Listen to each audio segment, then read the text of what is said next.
line level. This is Adriana de la Torre and Trey Lee, and we're the designers of the automated mobility system. Basically, the automated mobility system is a revolutionary system that can be built into any intersection in America. Basically, it's an independent system. The microprocessor you see here, this box that you see right here, transmitting at 433 megahertz. This box can detect the color of any signal in any intersections through the use of color sensors. And here we have the color sensor. Here are the color sensors. These sensors were adapted to each traffic light, detecting the red and the green. The red and the green, depending on the state of the traffic light, will send a signal to the box. The box will therefore make a decision based on a truth table. And once a certain condition is met, whether he wants to cross north, south, east, west, the box will therefore transmit that information to a receiver, handheld receiver, held by the person. Obviously, this is just a mock-up, but it would have to be something more practical. You have the other receiver? Something like this would be more practical for the blind individual. The blind individual would wear this on him, and it would vibrate continuously if it's safe to cross, or it'll vibrate a pulse if it's not okay to cross. And it will continue to do that even after he crosses the street. If the previous intersection goes yellow, then it will give him a signal to hurry up, or it will give him a signal to wait if he's at the intersection and the light's about to change. That's basically how the AMS system works. It stands for Automated Mobility System. What you see here obviously is just a model. We had to create the circuit. The circuit is over here. The circuit that controls the lights. That was just created for the purpose of the presentation. The circuit is in there, and how it looks is over here in one of the pictures. This is the circuit for the lights.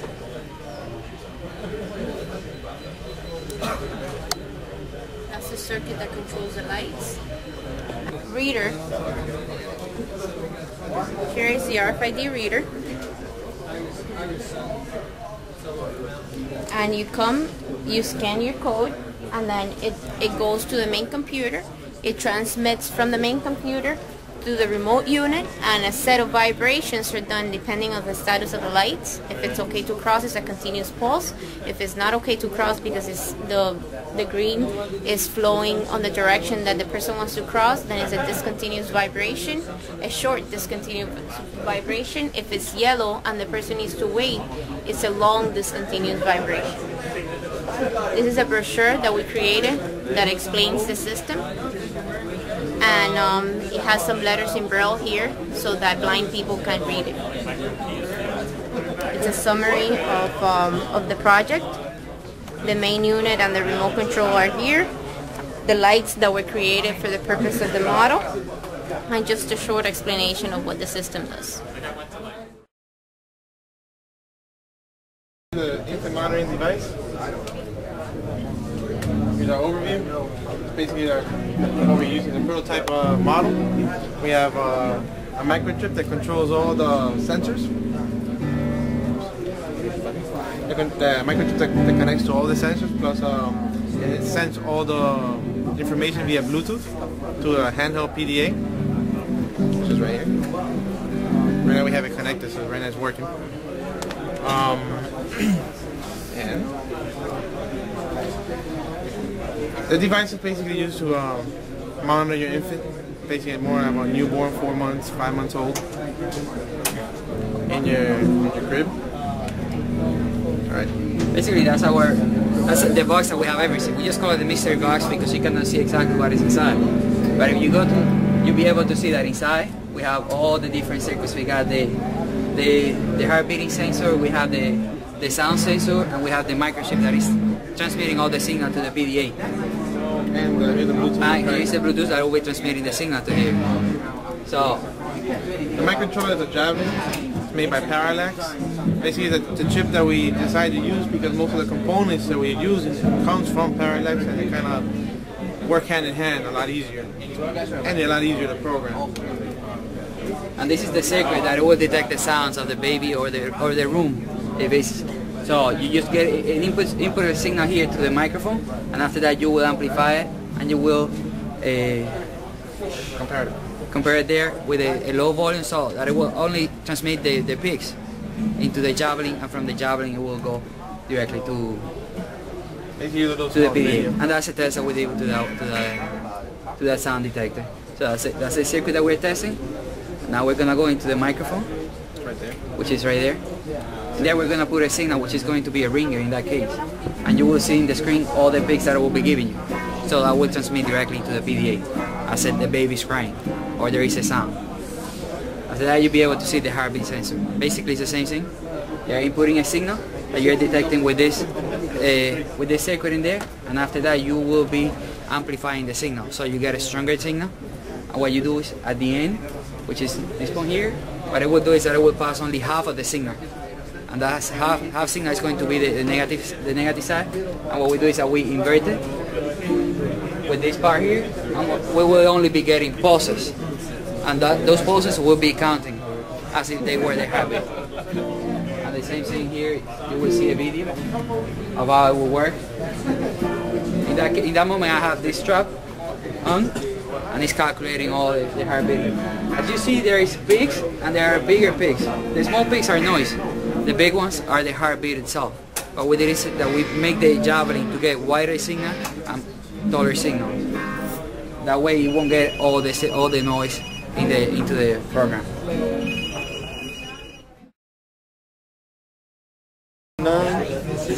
This is our project called the Revolutionary Parking Meter. Basically what we're doing is we're implementing the SunPass to parking meters. The system is an RFID integrated system that you can monitor from a central station that'll have a user interface that's friendly for the parking meter maids to see where there's a violation or to see the status of every meter. As you can see, we have meter 1 and meter 2, which is respectively meter 2 and meter 1 in our hardware simulation right here. Each meter is equipped with a sensor and an RFID reader that searches for a tag. The sensor detects a vehicle and then enables the RFID reader to search for a tag. After the state is determined, whether the car be validly parked and it read a tag or illegally parked and does not read a tag, the GUI system will display the status.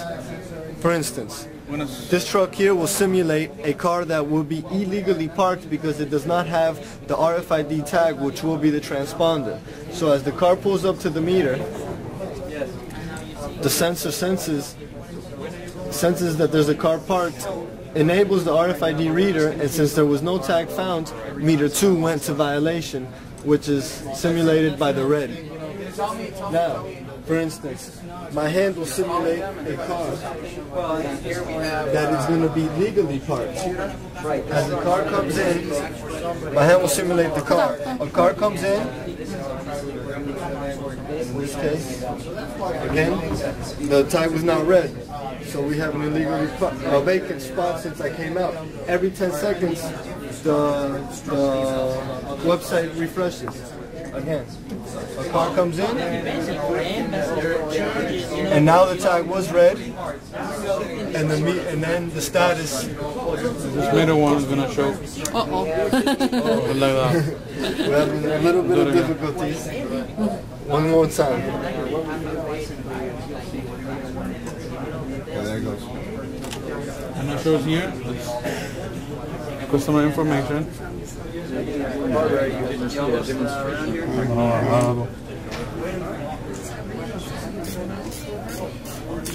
Oh, you're right. Where are you? That's the customer information right there. Sorry. I'd like to start the demonstration with the vehicle in front. And now when I leave the spot, I will leave the spot, and now the meter went back to open state. Take this out, also will be open state. Again, we